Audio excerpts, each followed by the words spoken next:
लोग का कुछ भी हो जाए, राजस्थान सरकार जिम्मेवारी होगी। जिस तरह 16 मजदूर मरे हैं उसी तरह हम भी लोग मर जाएंगे, राजस्थान सरकार जिम्मेवारी होगी।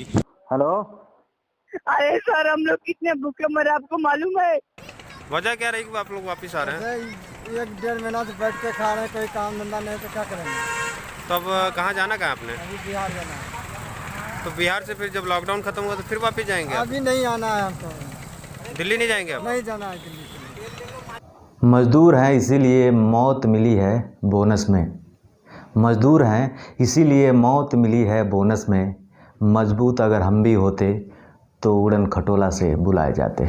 नमस्कार, मेरा नाम विष्णु प्रभाकर है और यह गोरखपुर एक्सप्रेस न्यूज़ है। मैं एक पत्रकार हूं और मैं अपना परिचय आज पहली बार इसलिए दे रहा हूं क्योंकि मैं आज उन तमाम मज़दूरों के दिल की बात अपने माध्यम से कहना चाहता हूं, क्योंकि हमारा जो चैनल है ज़मीनी बात करता है, पूर्वांचल के लोग के बात करता है। गरीब तबके के जो लोग हैं ज़्यादातर वो हमारे वीडियोस को देखते हैं, हमारे चैनल को देखते हैं और रोज़ कम से कम 100 से 200 के बीच में लोगों का फ़ोन आता है जो तमाम जगहों पे फंसे हुए हैं, चाहे वो उत्तर प्रदेश के रहने वाले हों या फिर बिहार के रहने वाले हैं।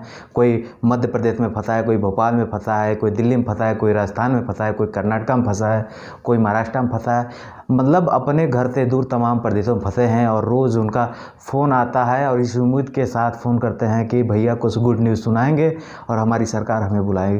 तो काफ़ी लोग जो है उनकी बातें सुन के मैं बड़ा भावुक हो जाता हूँ और मजबूर मैं भी हूँ कि मैं उनके लिए कुछ कर नहीं पाता हूँ। लेकिन मैं अपने चैनल के माध्यम से उन तमाम मजबूर मज़दूरों की बात यह वीडियो सरकार के लिए बना रहा हूँ, देश के प्रधानमंत्री जी के लिए बना रहा हूँ, मुख्यमंत्री जी के लिए बना रहा हूँ, सभी राज्यों के मुख्यमंत्री के लिए बना रहा हूँ और सिर्फ़ एक ही अपील है कि इन मज़दूरों का कुछ कल्याण कीजिए। क्योंकि अब यह मज़दूर शहर में नहीं रहना चाहते हैं, अब यह मज़दूर सिर्फ़ और सिर्फ अपने घर जाना चाहते हैं और सिर्फ अब उनको अपने गांव की याद आ रही है, घर की याद आ रही है और परिवार की याद आ रही है। क्योंकि 50 दिन हो गए और वो मज़दूर कैसे कैसे करके दिन काट रहे हैं ये उनको पता है। और उसी बीच में 16 मज़दूरों की जब जान चली जाती है महाराष्ट्र के औरंगाबाद में, तो मज़दूर कहीं ना कहीं और दहशत में आ गए हैं।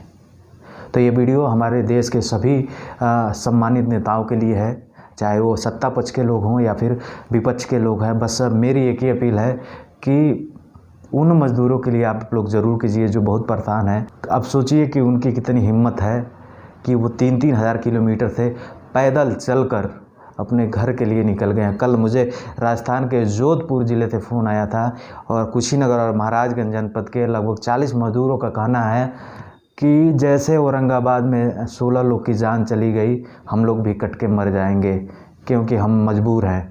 और राजस्थान से लगभग 40 लोग पैदल चले हैं। वो वीडियो गोरखपुर एक्सप्रेस न्यूज़ के फेसबुक पेज पर भी पड़ा है और मैं बहुत दुखी हूँ और इसीलिए मैं वीडियो बना रहा हूँ।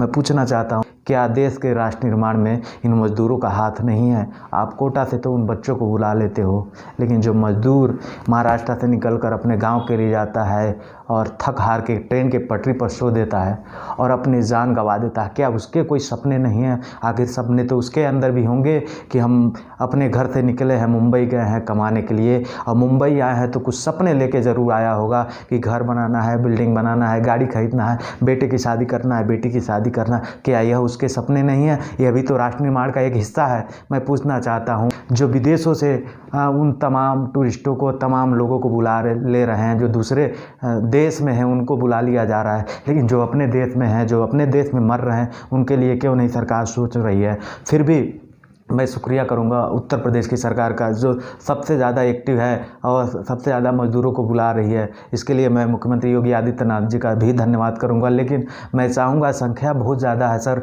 तो किसी तरीके से इन मज़दूरों को अब कुछ रुपया पैसा नहीं चाहिए।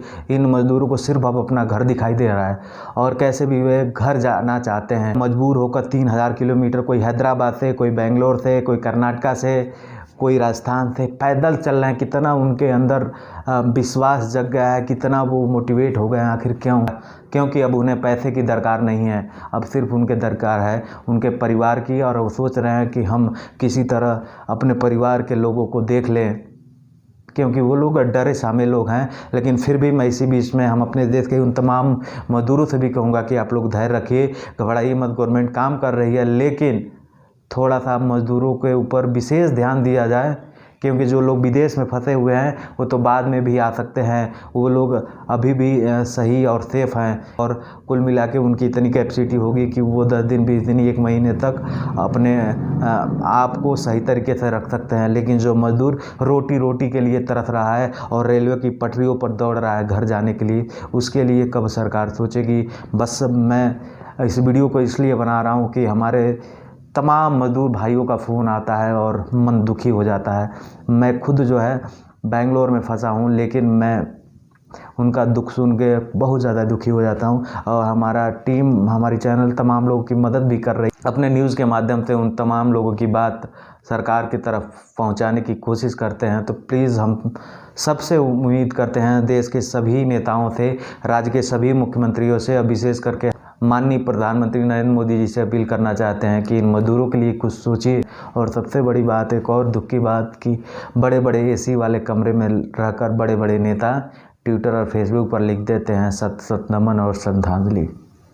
16 लोगों की जान चली गई। उन 16 लोगों की जान की कीमत क्या है यह आपको नहीं पता है।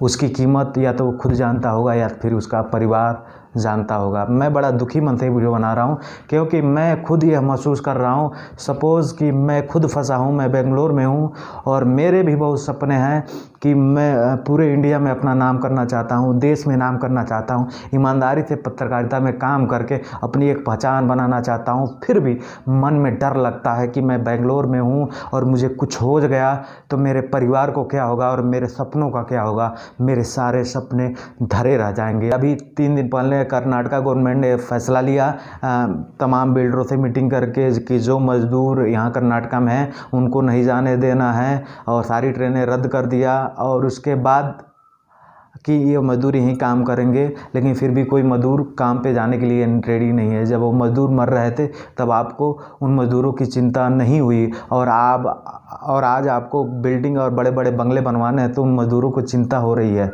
शर्म आनी चाहिए आप लोगों को। तो बस मैं ज़्यादा कुछ नहीं कहूँगा, बस इतना ही कहूँगा दोस्तों कि प्लीज़ हमारे देश की सरकार, माननीय प्रधानमंत्री नरेंद्र मोदी जी से अपील है कि हमारे देश के मज़दूरों के लिए ज़रूर सोचें। यह भी हमारे देश के एक राष्ट्र निर्माण में इनका सबसे बड़ा रोल है। यह भी हमारे देश के एक तरह से फौजी हैं जो 3-3 हज़ार किलोमीटर दूर से चलकर गांव से शहर में आते हैं और शहर में वो बड़ी बड़ी बिल्डिंगें, बड़े बड़े कॉरपोरेट ऑफिस और रोड कंस्ट्रक्शन तमाम काम करते हैं जिससे गवर्नमेंट का नाम होता है। तो ये भी तो कहीं ना कहीं देश के लिए लड़ रहे हैं और आज ये मजबूर हैं। तो कृपया इनके मजबूरी को देखते हुए सरकार से निवेदन है कि इनके लिए ज़रूर कुछ न कुछ करें। अगर आप सबको मेरी बात बुरी लगी होगी तो इसके लिए माफ़ कीजिएगा, लेकिन ये हमारी बात नहीं है, ये उन मज़दूरों की बात है जो रोज़ मुझे फ़ोन करते हैं और अपने दिल की हाल बताते हैं, रोते हैं, बिलखते हैं। बस आज के लिए इतना ही। बहुत बहुत धन्यवाद। नमस्कार। आप सब लोग खुश रहिए, स्वस्थ रहिए और लॉकडाउन का पालन कीजिए और कोशिश कीजिए कि अपने घरों में रहिए। जय हिंद। अगर आप ये वीडियो YouTube पर देख रहे हैं तो हमारे चैनल को सब्सक्राइब करें और बेल आइकन को दबाना ना भूलें। अगर आप Facebook पर ये वीडियो देख रहे हैं तो हमारे पेज को लाइक करें।